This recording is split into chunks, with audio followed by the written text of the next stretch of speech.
Je m'appelle Élodie et j'ai 25 ans. Ce Noël devait être une fête. Juste de la nourriture, des conversations banales, et cette vieille habitude de faire semblant d'être une famille heureuse. Mais le destin en a décidé autrement. Ma mère s'est levée avec son verre de vin en cristal, un sourire aux lèvres, comme si elle s'apprêtait à dire quelque chose de doux. Au lieu de cela, elle s'est éclaircie la voix et a dit « un toast ». À mon plus grand regret, ma fille de 25 ans, qui ne peut toujours pas payer son loyer. La pièce n'a pas seulement ri. Les gens ont applaudi comme si elle venait de lancer une chute de blague sur une scène de théâtre. Ma mère a incliné la tête, laissant la phrase atterrir, puis a ajouté « Honnêtement, nous aurions dû nous arrêter à 2 enfants. » Je n'ai pas discuté. Je n'ai pas pleuré. Je n'ai même pas regardé autour de moi pour voir qui s'amusait le plus. J'ai continué à manger lentement et silencieusement, car je refusais de leur donner la réaction qu'ils imploraient. Quand mon assiette a été propre, j'ai plié ma serviette, je me suis levée, j'ai pris mon manteau et j'ai finalement regardé toute la table. D'ici le nouvel an, ai-je dit, assez calme pour me faire peur moi-même, vous me supplierez tous de vous pardonner. Cela les a fait rire encore plus fort. 2 semaines plus tard, je me suis réveillée avec 94 appels manqués.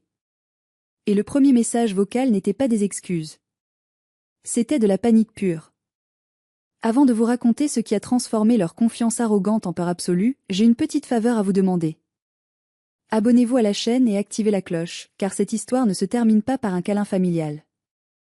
Elle se termine par des conséquences qu'ils n'ont jamais vues venir.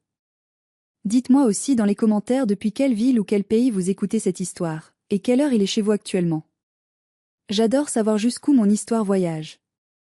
Revenons à cette soirée fatidique. Nous étions à Rennes, dans cette grande maison familiale en pierre que tout le monde dans le quartier enviait. Dehors, le vent d'hiver de Bretagne soufflait fort, mais à l'intérieur, la cheminée crépitait, donnant une illusion de chaleur. Une chaleur qui n'a jamais atteint mon cœur. Avant même de passer à table, l'air était déjà saturé de tension.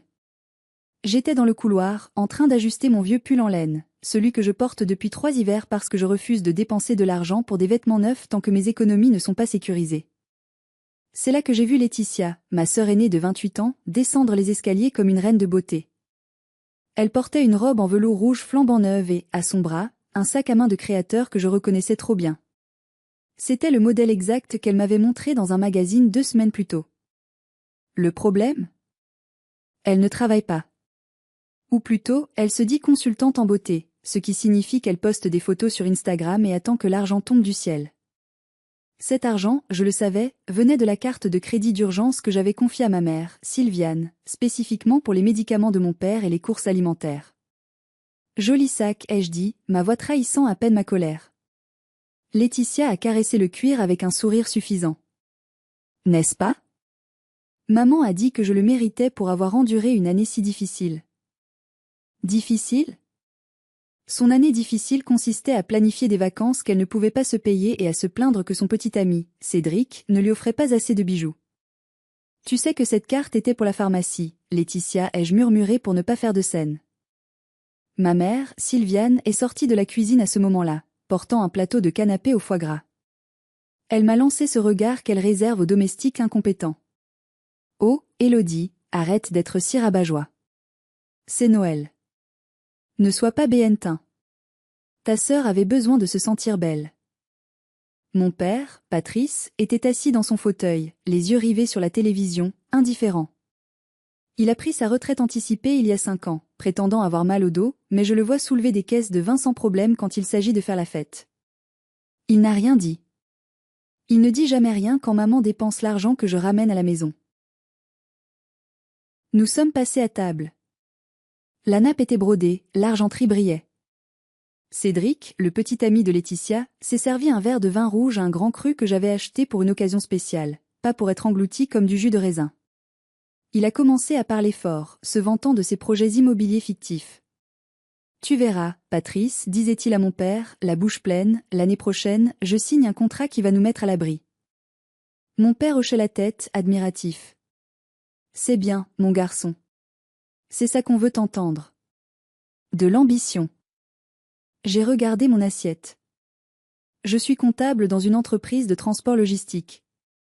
Je gère des millions d'euros, je traque chaque centime, je connais la valeur du travail. Et pourtant, à cette table, j'étais invisible. Ou pire, j'étais la gêne. Je sentais les regards se croiser. Ils partageaient cette complicité toxique, ce sentiment d'appartenir à un club dont j'étais exclu, bien que ce soit moi qui paye l'adhésion. Je ne savais pas encore que ce dîner allait marquer la fin de ma vie telle que je la connaissais. Je ne savais pas que dans quelques minutes, les masques tomberaient pour de bon, révélant la laideur pure qui se cachait sous leur sourire de fête. Le repas avançait. L'oie rôtie a été découpée. Le vin coulait à flots. L'ambiance était bruyante, faussement joviale. J'ai essayé de participer, de demander à mon père comment allait son jardin, mais il m'a répondu par un grognement avant de se tourner vers Cédric pour parler de voitures de sport. J'étais seule, entourée de ma propre famille. Puis, le moment est arrivé. Ce moment qui restera gravé dans ma mémoire comme une cicatrice brûlante. Ma mère s'est levée. Elle a tapoté son verre avec une cuillère en argent. Le tintement cristallin a fait taire la table. Elle avait les joues rosies par l'alcool et ce sourire qui ne montait jamais jusqu'à ses yeux. J'aimerais porter un toast, a-t-elle annoncé, sa voix douce, presque mélodique. Tout le monde a levé son verre. J'ai levé le mien, par automatisme. Elle a posé son regard sur moi. Pas un regard d'amour. Un regard de dédain absolu, froid et calculé. À cette année qui se termine, a-t-elle commencé. Et à mon plus grand regret. Elle a fait une pause théâtrale. Ma fille de 25 ans, Élodie, qui vit encore ici, à nos crochets, comme une petite sangsue qui refuse de lâcher prise. Le temps s'est arrêté. J'ai senti le sang quitter mon visage. Maman. Ai-je commencé, la voix tremblante. Elle m'a coupé, parlant plus fort pour couvrir ma protestation. Oh, ne fais pas cette tête de victime. C'est la vérité, non? Tu es là, dans ta petite chambre, à économiser tes petits sous, pendant que nous te nourrissons, nous te logeons. Quel gâchis! Elle a tourné son verre vers Laetitia. Heureusement que j'ai Laetitia. Elle, au moins, elle sait vivre. Elle a de l'ambition. Cédric a éclaté de rire. Un rire gras, vulgaire. Bien dit, Sylviane. C'est vrai qu'à 25 ans, ça commence à faire tard pour être encore chez papa et maman sans payer de loyer. Laetitia a gloussé, couvrant sa bouche avec sa main manucurée.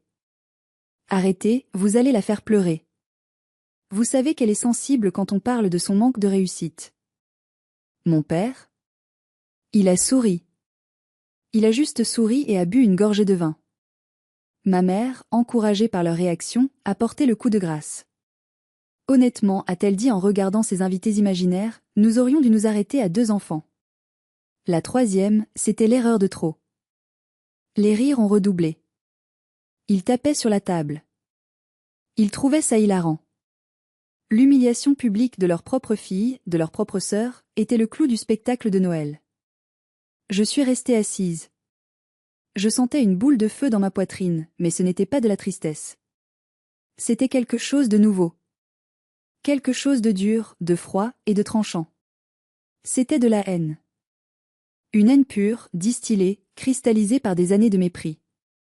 J'ai repensé à toutes les factures que j'avais payées en secret pour qu'ils ne coupent pas l'électricité. J'ai repensé aux courses que je faisais chaque semaine. J'ai repensé aux nuits où j'avais veillé mon grand-père malade pendant qu'il dormait. Je n'ai pas pleuré. Je n'ai pas crié. J'ai fini ma part de bûche au chocolat. Chaque bouchée avait un goût de cendre, mais je l'ai avalé. Quand mon assiette a été vide, je me suis essuyé la bouche méticuleusement. J'ai repoussé ma chaise. Le bruit des pieds de chaise raclant sur le parquet a fait tourner quelques têtes, mais il riait encore. Je me suis levée, j'ai marché jusqu'au porte-manteau dans l'entrée. J'ai enfilé mon manteau, mis mon écharpe. Puis je suis revenue à l'entrée de la salle à manger. Ils m'ont regardé, attendant une crise de larmes. Attendant que je m'effondre pour qu'ils puissent me traiter d'hystérique. À la place, je les ai regardés un par un. Ma mère, triomphante. Mon père, lâche. Laetitia, cruelle. Cédric, stupide. Profitez bien de ce repas, ai-je dit. Ma voix était basse, mais elle a traversé la pièce comme une lame de rasoir. Et profitez bien de ce toit. Oh, tais-toi, Élodie a lancé ma mère en agitant la main. Tu vas aller bouder dans ta chambre? J'ai souri. Un sourire qui ne montrait pas les dents, mais qui a fait vaciller celui de ma mère. Non, ai-je répondu. Je ne vais pas dans ma chambre. Je m'en vais. Mais rappelez-vous bien de ce moment. Rappelez-vous bien de vos rires. Parce que d'ici le nouvel an, vous serez tous à genoux en train de me supplier de vous pardonner. Ils ont explosé de rire. Plus forte encore qu'avant. C'est ça, va-t'en, a crié Cédric. On sera plus à l'aise sans le parasite. N'oublie pas de fermer la porte en sortant, erreur de la nature, a ajouté ma mère. Je me suis retournée et je suis sortie dans la nuit glaciale de Rennes. Le vent me fouettait le visage, mais je ne sentais pas le froid. Je sentais la puissance. Car ce qu'ils ignoraient, c'est que la clé que j'avais dans ma poche n'était pas celle de leur maison. C'était la clé de ma maison. Et je m'apprêtais à la verrouiller pour toujours. J'ai marché jusqu'à ma voiture, une petite citadine d'occasion, garée un peu plus loin dans la rue. Mes mains tremblaient, non pas de peur, mais d'adrénaline. J'ai conduit jusqu'à un hôtel bon marché en périphérie de la ville, j'ai pris une chambre, et là, assise sur le lit au drap rêche, j'ai ouvert le dossier que j'avais emporté avec moi. Ce n'était pas un dossier sentimental. C'était une bombe à retardement juridique. Pour comprendre, il faut remonter 3 ans en arrière. À l'époque où mon grand-père, Raymond, était encore en vie. Il était le propriétaire de la maison familiale, un homme dur mais juste, qui avait bâti sa fortune pierre par pierre. Quand il est tombé malade, un cancer fulgurant, ma famille a montré son vrai visage. Ma mère ne venait le voir que pour lui demander où étaient les bijoux de grand-mère. Mon père se plaignait de l'odeur de médicaments dans la maison. Laetitia ne montait même pas à l'étage, prétextant que la maladie la déprimait. C'est moi qui ai changé ses pansements. C'est moi qui lui ai lu le journal chaque matin. C'est moi qui lui ai tenu la main quand la morphine ne suffisait plus à calmer la douleur. Je ne l'ai pas fait pour l'argent. Je l'ai fait parce qu'il était la seule personne dans cette maison qui m'avait un jour regardé avec fierté. Un soir, une semaine avant sa mort, il m'a fait signe d'approcher. Sa voix n'était qu'un murmure rauque. « Élodie, a-t-il dit. Ils attendent que je meure. Ils ont déjà dépensé l'héritage dans leur tête. » Ne dis pas ça, grand-père, avais-je répondu en retenant mes larmes. C'est la vérité. Ton père est faible et ta mère est un panier percé. Si je leur laisse cette maison, dans 5 ans, elle sera vendue pour payer des dettes de jeu ou des vacances de luxe. Et toi, tu te retrouveras à la rue. Il a pointé du doigt le vieux coffre-fort au fond de la pièce. Ouvre-le. La combinaison est à date de naissance. À l'intérieur, il y avait des documents notariés. Grand-père Raymond avait tout prévu. Il avait créé une SCI, Société Civile Immobilière, et un trust. La maison ne leur appartenait pas. Elle m'appartenait. À moi, Élodie. À 100%. Il avait fait en sorte que mes parents aient le droit d'y vivre tant qu'il était en vie, mais dès son décès, la pleine propriété me revenait. Il m'avait fait jurer de garder le secret jusqu'au moment où j'en aurais besoin, pour me protéger de leur colère tant que j'étais mineure ou étudiante. Utilise ça comme un bouclier, ma petite, m'avait-il dit. Ou comme une épée. C'est toi qui décideras. Après sa mort, j'ai gardé le silence. J'ai laissé mes parents jouer au grand seigneur dans la maison. J'ai payé les factures d'électricité, de gaz, la taxe foncière, tout en les laissant croire que c'était l'argent de l'héritage de grand-père qui couvrait tout.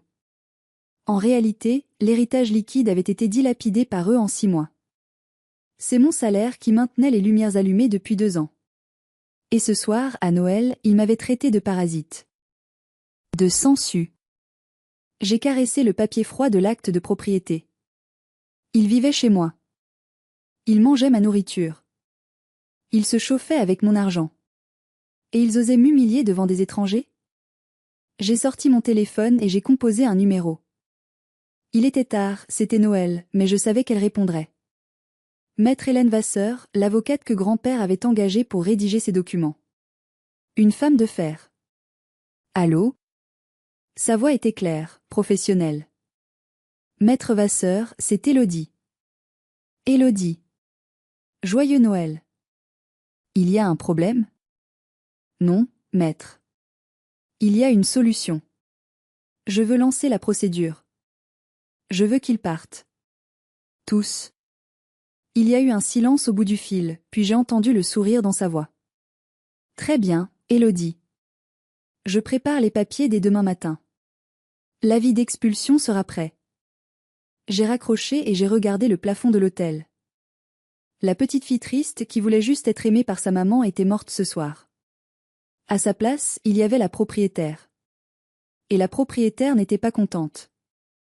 Dites-moi honnêtement dans les commentaires, à ma place, auriez-vous attendu aussi longtemps?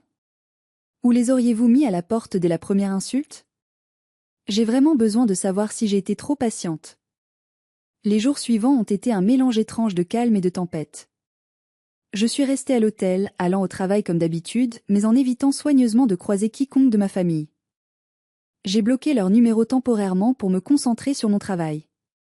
Pendant ce temps, Maître Vasseur a activé la machine de guerre. En France, la loi protège beaucoup les locataires, mais ma famille n'était pas locataire. Ils n'avaient pas de bail. Ils ne payaient pas de loyer. Aux yeux de la loi, grâce au montage juridique précis de mon grand-père, ils étaient des occupants sans droit ni titre. Le 27 décembre, à 9 heures précises, un huissier de justice, accompagné de monsieur Brochot, le gestionnaire immobilier que j'avais engagé pour faire tampon, a sonné à la porte de la maison familiale. Je n'étais pas là, mais monsieur Brochot m'a raconté la scène avec délectation. C'est mon père qui a ouvert, encore en pyjama à cette heure-là. C'est pourquoi, a-t-il grogné. L'huissier lui a tendu une enveloppe bleue officielle. Monsieur Patrice astérisque astérisque astérisque? Ceci est une signification d'acte. Vous êtes sommé de quitter les lieux sous 30 jours. Mon père a ri. Il a littéralement ri au nez de l'huissier. Quitter les lieux? C'est ma maison. Vous êtes fou. C'est une erreur. Ce n'est pas une erreur, monsieur, a répondu l'huissier calmement. La propriétaire, mademoiselle Élodie astérisque astérisque astérisque, fait valoir ses droits. Le visage de mon père s'est décomposé. Élodie? Ma fille? Mais, c'est impossible. Tout est dans le dossier. Bonne journée, monsieur. 1 heure plus tard, mon téléphone, que j'avais débloqué pour attendre des nouvelles de l'huissier, a commencé à vibrer. 1 fois. 2 fois. 10 fois. C'était ma mère. Puis Laetitia. Puis mon père. Puis Cédric. J'ai regardé l'écran s'illuminer sans cesse. 94 appels manqués en une matinée. Les messages vocaux s'empilaient. Le premier message de ma mère était confus. Élodie? Il y a un type bizarre qui est passé ce matin avec des papiers ridicules. Rappelle-moi, on doit rire de ça ensemble. Le 5e message, 1 heure plus tard, était différent. Sa voix tremblait de rage contenue. Élodie, réponds immédiatement. C'est quoi cette histoire de propriétaire? Tu as volé les papiers de grand-père? Tu te prends pour qui? Le 20e message, vers midi, était de la panique pure. On ne peut pas partir. On n'a nulle part où aller. Tu ne peux pas faire ça à ta propre mère. On est en hiver. J'ai écouté ces messages en buvant mon café au bureau. Mes collègues me voyaient travailler sur mes feuilles de calcul Excel, imperturbables, sans se douter que je venais de dynamiter ma vie de famille. Maître Vasseur m'a envoyé un email. Ils vont essayer de jouer sur l'affectif. Ne répondez pas. Ne négociez pas. Tout doit passer par moi. J'ai suivi son conseil. Je n'ai pas répondu. Pas un mot. Ce silence était ma plus grande arme. Ils avaient l'habitude que je m'explique, que je m'excuse, que je cherche leur approbation. Mon silence les terrifiait car il signifiait que je ne jouais plus leur jeu. Mais ils n'allaient pas se laisser faire aussi facilement. J'avais sous-estimé leur capacité de nuisance. Quand la supplication ne marche pas, les gens toxiques passent à l'étape suivante, la destruction de réputation. 2 jours plus tard, j'étais à mon bureau en train de finaliser le bilan mensuel quand la réceptionniste m'a appelé, la voix gênée. Élodie? Il y a ta mère et ta sœur à l'accueil. Elles insistent pour te voir. Elles pleurent, Élodie. Elles disent que c'est une urgence médicale. Mon sang s'est glacé. Elles osaient venir ici? Sur mon lieu de travail? C'était mon sanctuaire, le seul endroit où j'étais respectée pour mes compétences. Ne les laisse pas monter, Sophie. J'arrive. Je suis descendue dans le hall. Ma mère était là, jouant la comédie de sa vie. Elle était appuyée contre le comptoir, un mouchoir à la main, les yeux rouges, probablement frottés vigoureusement avant d'entrer. Laetitia était à côté d'elle, l'air faussement inquiet. Dès qu'elles m'ont vue, ma mère s'est jetée vers moi. « Élodie. Ma chérie. Oh, Dieu merci. » Elle a essayé de me prendre dans ses bras devant tout le monde. J'ai reculé d'un pas sec. « Qu'est-ce que vous faites ici ?» Le visage de ma mère a changé instantanément. Elle s'est tournée vers la réceptionniste et 2 collègues qui passaient par là. « Vous voyez ? Elle est incohérente. Elle ne nous reconnaît même plus. On est tellement inquiet pour sa santé mentale. » Laetitia a renchéri, la voix mielleuse. Elle fait une crise, c'est sûr. Elle nous a envoyé des menaces, elle délire complètement.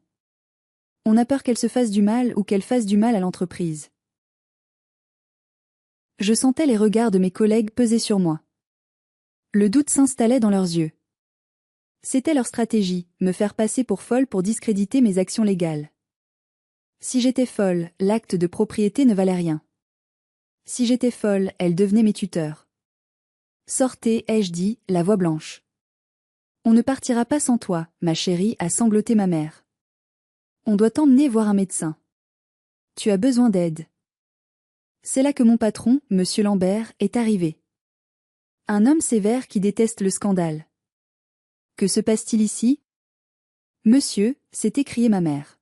« Vous êtes le patron ? » « Je suis la mère d'Élodie. Ma fille est en pleine dépression psychotique.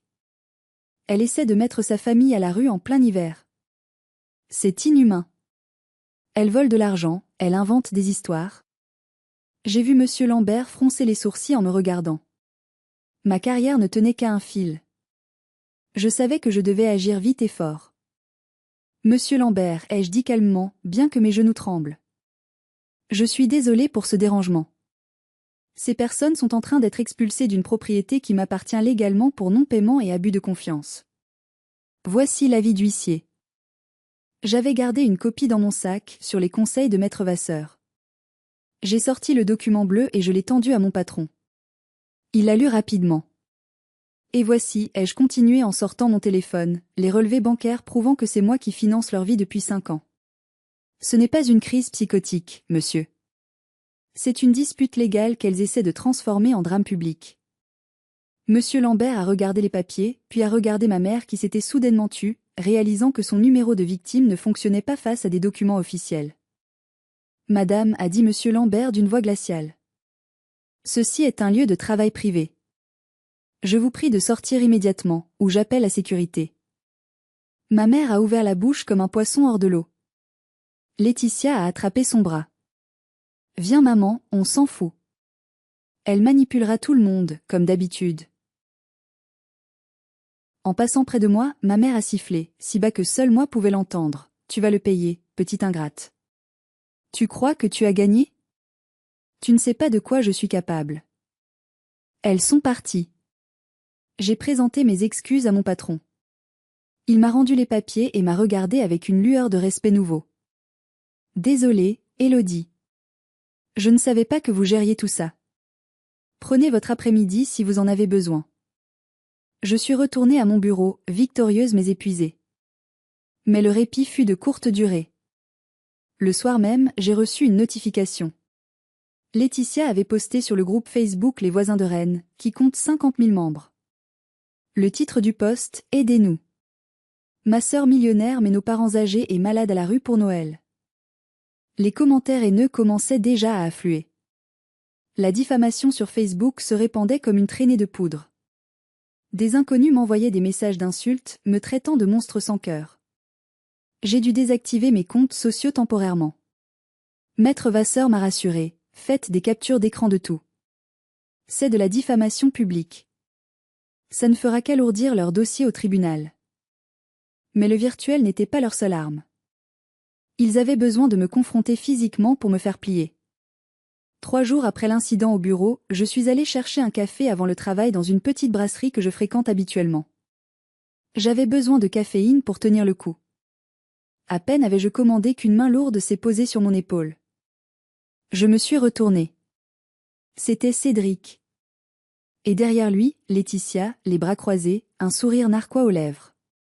Il m'avait suivi. On doit parler, la comptable a grogné Cédric.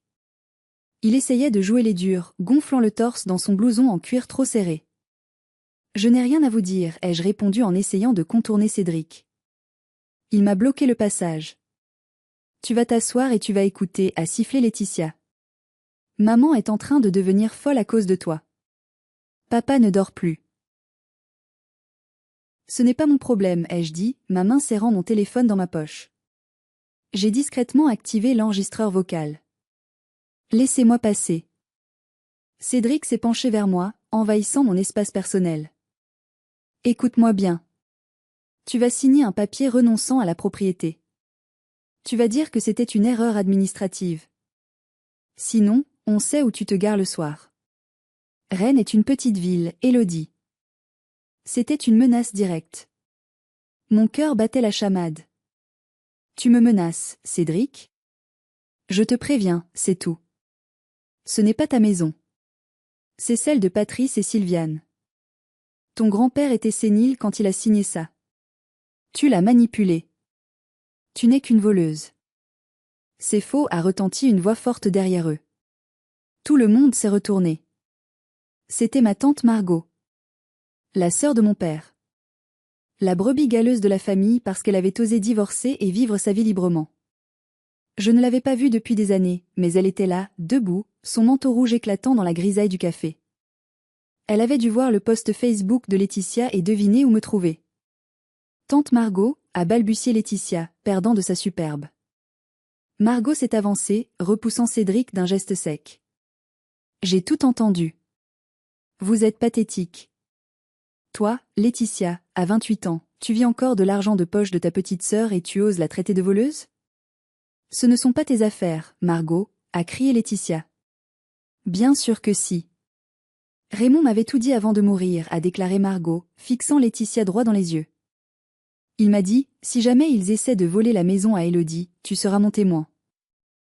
Je suis là pour ça. Cédric a reculé, réalisant qu'il n'était plus en position de force. On s'en va. De toute façon, elle va perdre au tribunal. On a porté plainte pour abus de faiblesse sur personne vulnérable. Ils sont partis en trombe, renversant presque une chaise. Je me suis laissé tomber sur une banquette, les jambes en coton. Tante Margot s'est assise en face de moi et a pris mes mains. Elles étaient chaudes et rugueuses. Tu as enregistré? M'a-t-elle demandé. J'ai hoché la tête, montrant mon téléphone. Oui. Bien. Envoie ça à ton avocate. Et prépare-toi, ma petite. Ils viennent de t'annoncer leur prochaine carte, l'abus de faiblesse. Ils vont essayer de prouver que tu as forcé ton grand-père à signer. C'est une accusation grave. Je pensais que le pire était passé avec l'humiliation de Noël. Je me trompais. Le pire, c'était d'être accusé d'avoir manipulé l'homme que j'aimais le plus au monde. Mais ce qu'ils ne savaient pas, c'est que j'avais une autre preuve. Une preuve que je n'avais encore montrée à personne. En rentrant ce soir-là, j'ai reçu un mail de Maître Vasseur. L'objet était « Convocation au tribunal référé d'urgence ». Ils avaient vraiment osé. Le jour de l'audience, le ciel de Rennes était gris plombé. Le palais de justice se dressait devant moi, imposant et froid. Mes parents étaient déjà là, entourés de leur avocat, un homme qui ressemblait à un requin en costume bon marché. Ma mère portait du noir, comme si elle était en deuil, le visage lavé de tout maquillage pour paraître plus vieille et plus fragile. Mon père était voûté sur une canne qu'il n'utilisait jamais d'habitude. La stratégie était claire, jouer les vieillards impuissants face à la petite fille manipulatrice et cruelle. Dans la salle d'audience, l'avocat de mes parents a commencé sa tirade. Monsieur le Président, a-t-il dit avec emphase. Nous sommes face à un cas classique d'abus de faiblesse. Monsieur Raymond était affaibli par le cancer, sous morphine. Sa petite fille, ici présente, a profité de son isolement pour lui faire signer des documents qu'il ne comprenait pas, déshéritant ainsi ses propres enfants. Il a dépeint une image monstrueuse de moi. Une femme froide, calculatrice, qui avait attendu son heure pour jeter ses parents à la rue en plein hiver. J'ai vu le juge froncer les sourcils en me regardant. Le doute s'insinuait. Si le juge croyait à cette version, il pouvait annuler le trust et me retirer la propriété. Puis, ce fut au tour de Maître Vasseur. Elle s'est levée, calme, impériale. Monsieur le Président, je ne vais pas faire de grands discours. Je vais laisser les faits parler. Elle a déposé une pile de documents. Pièce numéro 1. Le certificat médical du neurologue de Monsieur Raymond, daté du jour de la signature du trust, attestant de sa parfaite lucidité mentale. Pièce numéro 2. Les relevés bancaires montrant que mademoiselle Élodie paye toutes les charges de la maison depuis 5 ans, alors que ses parents perçoivent des revenus qu'ils dilapident en jeux et produits de luxe. Le juge a feuilleté les documents, son expression restant neutre. Et enfin, a continué Maître Vasseur, pour contrer l'accusation de cruauté de ma cliente, j'aimerais soumettre une preuve audio. Il s'agit d'un enregistrement réalisé lors du dîner de Noël dernier. C'est cet événement qui a déclenché la procédure d'expulsion.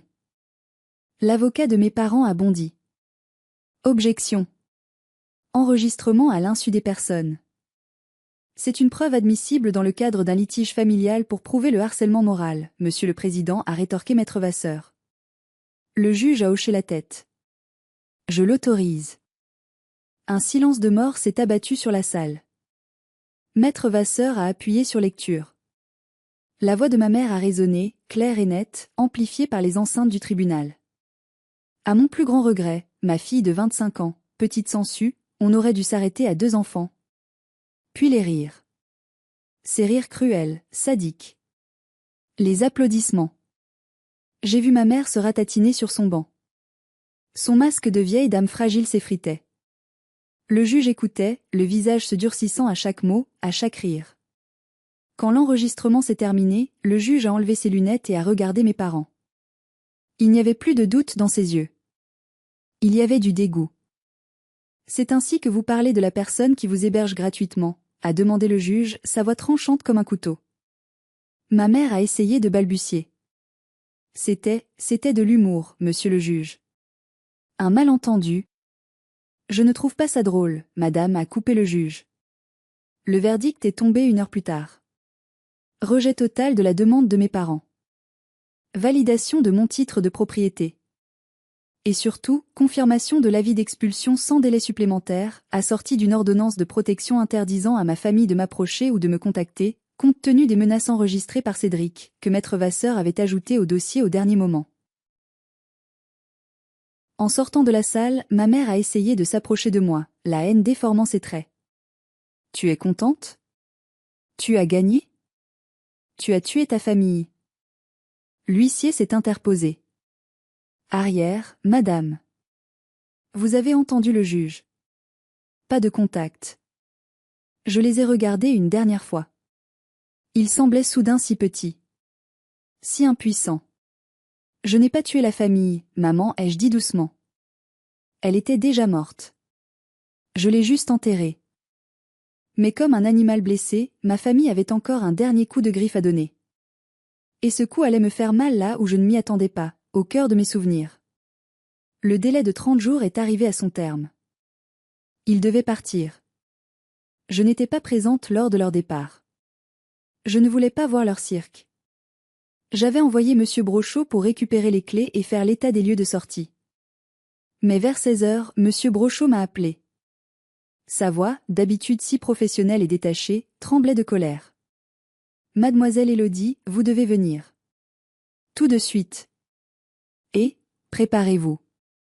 C'est un carnage. Mon estomac s'est noué. J'ai conduit jusqu'à la maison, les mains crispées sur le volant. Quand je suis arrivée, la porte d'entrée était grande ouverte. L'odeur m'a frappée dès le seuil. Une odeur d'urine, d'eau de javel et de poisson pourri.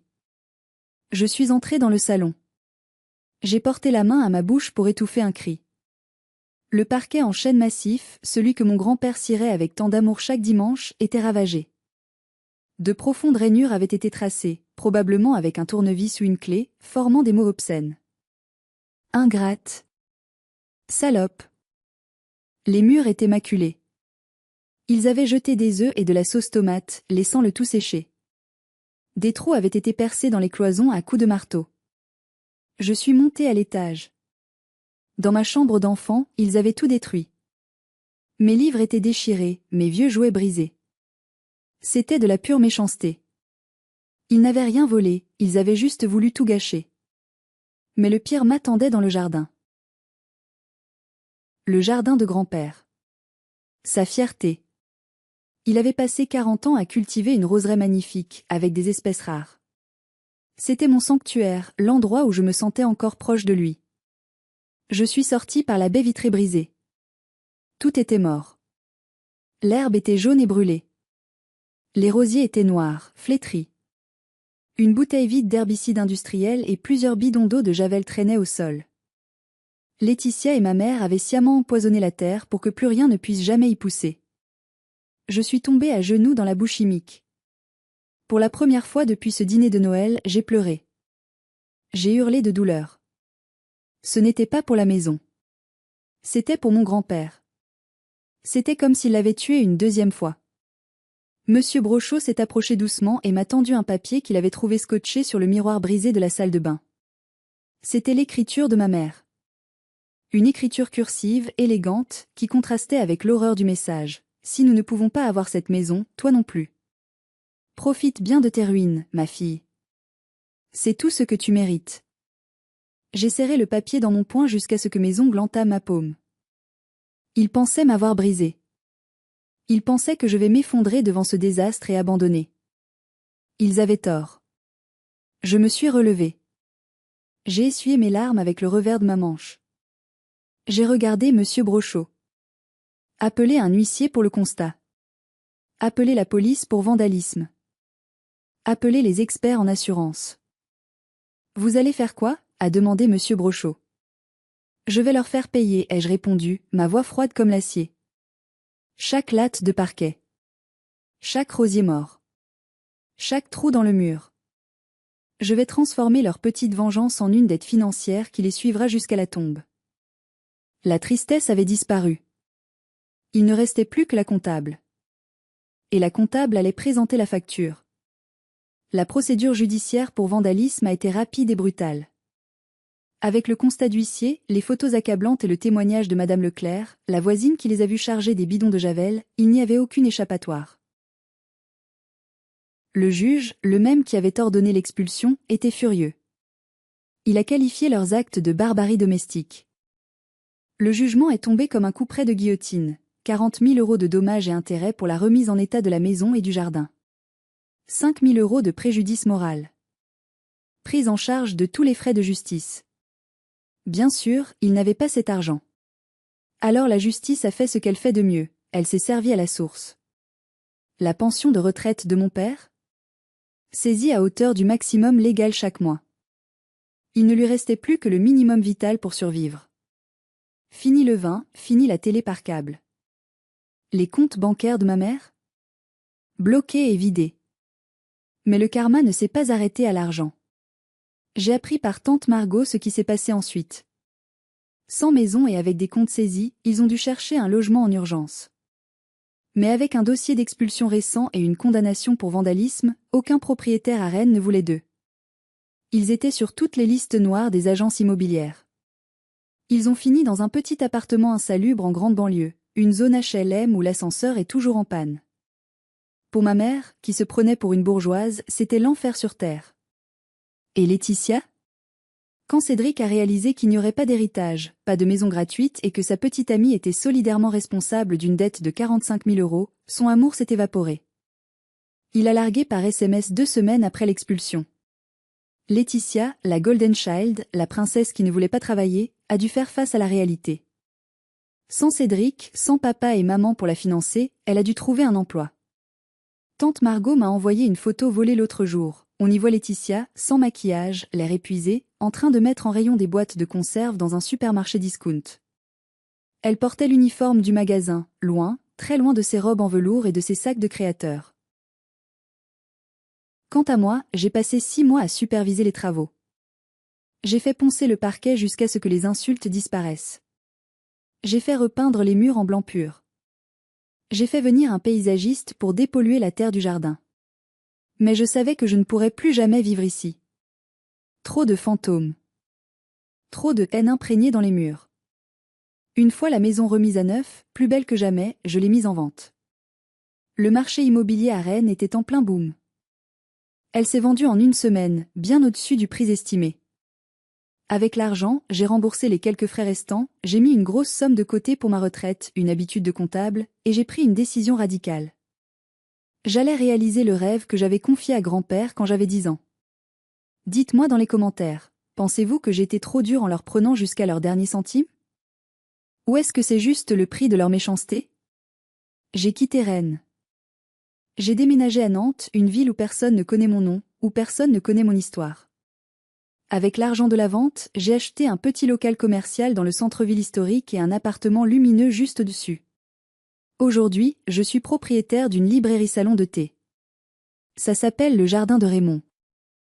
C'est un endroit paisible, qui sent bon le vieux papier et le thé Earl Grey. Il y a des roses fraîches sur chaque table, tous les jours, en hommage à mon grand-père. Je n'ai plus aucune nouvelle directe de mes parents. Tante Margot me dit qu'ils s'enfoncent dans l'amertume, blâmant le monde entier pour leur malheur, racontant à qui veut l'entendre qu'ils ont une fille ingrate qui les a ruinés. Mais plus personne ne les écoute. Leurs amis les ont abandonnés quand ils ont compris qu'ils ne pouvaient plus profiter de leur hospitalité, qui était en fait la mienne. Le Noël dernier, un an jour pour jour après le fameux toast, j'étais seule dans mon appartement. J'avais préparé un bon dîner pour moi-même. Pas de foie gras, pas de luxe ostentatoire. Juste des choses que j'aime. J'ai versé un verre de bon vin. Je me suis tenue devant la fenêtre, regardant les lumières de la ville. Mon téléphone a vibré. Un numéro inconnu. J'ai hésité, puis j'ai lu le message. Élodie, c'est maman. On n'a plus de chauffage. Ton père tousse beaucoup. S'il te plaît. Juste quelques centaines d'euros. On est ta famille. J'ai regardé le message. J'ai revu son visage haineux au tribunal. J'ai revu les rosiers morts. J'ai réentendu les rires et les applaudissements quand elle m'appelait son plus grand regret. J'ai pris une gorgée de vin. J'ai souri, un vrai sourire cette fois, un sourire de paix intérieure. J'ai bloqué le numéro sans répondre. Puis, j'ai levé mon verre vers le ciel, vers une étoile qui brillait un peu plus fort que les autres. Joyeux Noël, grand-père, ai-je chuchoté. Et à toi, Élodie. À ma plus grande fierté, celle d'être devenue une femme libre. Je n'ai pas détruit ma famille. J'ai juste arrêté de financer les gens qui me détruisaient. Et c'est la meilleure décision de ma vie. Merci d'avoir écouté mon histoire jusqu'au bout. Si vous avez déjà vécu une injustice familiale, ou si vous avez dû couper les ponts pour sauver votre peau, partagez votre expérience dans les commentaires. Votre courage peut inspirer d'autres personnes. N'oubliez pas de liker la vidéo si cette revanche vous a plu, et abonnez-vous pour plus d'histoires de karma. Prenez soin de vous, et ne laissez jamais personne vous traiter comme une option dans votre propre maison. À bientôt.